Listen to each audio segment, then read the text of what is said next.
Однажды вечером, когда солнце уже клонилось к закату, а дорога в небольшом городке опустела, мужчина по имени Дмитрий ехал по пустынному шоссе. Он был обычным водителем такси, работающим по ночам, чтобы подзаработать немного денег для семьи. Погода была не из лучших, дождь моросил, а свет от фар едва пробивался сквозь туман.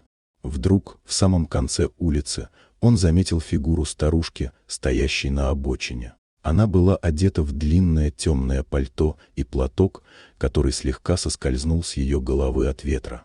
Дмитрий решил остановиться и предложить помощь, кто знает, может, ей нужна помощь в такую непогоду. Он открыл дверь и любезно предложил: «Бабушка, может, вам куда-то нужно?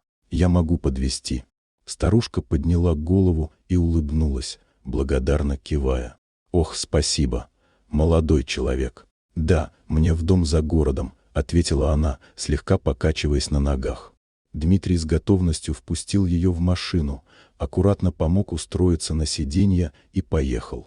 По дороге они немного разговаривали. Женщина оказалась доброй и любезной, рассказывала о своей жизни и, казалось, не имела абсолютно никакой спешки.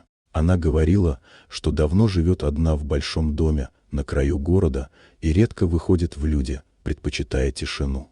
Дмитрий слушал ее с интересом, хотя ему было немного странно, что она не уточняла ни имени, ни каких-то личных деталей. Но он был воспитанным человеком и не стал допрашивать старушку о ее жизни.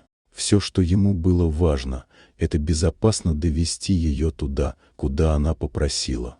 Когда они наконец подъехали к ее дому, большому старому особняку, скрытому в густом лесу, женщина поблагодарила его и стала собираться выходить.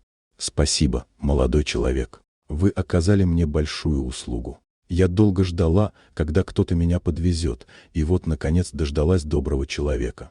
Мне нужно кое-что вам дать», — сказала она, вынимая из сумки конверт.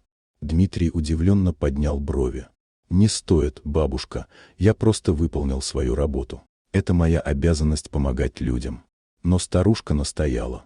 «Нет-нет, это не обсуждается. Я хочу, чтобы вы приняли это. Просто за то, что были добры ко мне». Она протянула конверт и, не дождавшись ответа, мягко закрыла дверцу машины, вышла и направилась к дому. Дмитрий сидел в машине, долго не зная, что делать. Открыв конверт, он обнаружил внутри 10 тысяч долларов. Он был потрясен. Это было больше, чем он зарабатывал за целый месяц работы. Он почувствовал, как сердце его жалось, неужели такая щедрость была за просто так? Но тут же вспомнил добрые слова старушки и понял, что, возможно, она просто хотела отблагодарить его за помощь. Он поднялся, чтобы вернуться в машину, но вдруг заметил, как старушка уже скрылась в тени большого дома. Он хотел поблагодарить ее, но слова застряли в горле. Все было слишком неожиданно, и его разум не мог принять такой поворот. Дмитрий решил, что это знак. Знак того, что в мире есть люди, готовые помогать, и что щедрость — это не всегда нечто обыденное. В этом небольшом жесте он увидел истинную ценность человеческой доброты и понимания. Он еще долго сидел в машине, держа в руках конверт с деньгами, и думал о том, как неожиданно судьба может наградить за добрые поступки, даже если ты просто помог кому-то в трудную минуту.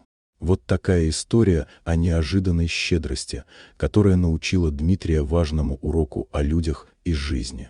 Дорогие друзья, если вам понравилось видео, поставьте лайк, а также подписывайтесь на канал, где найдете еще много интересного.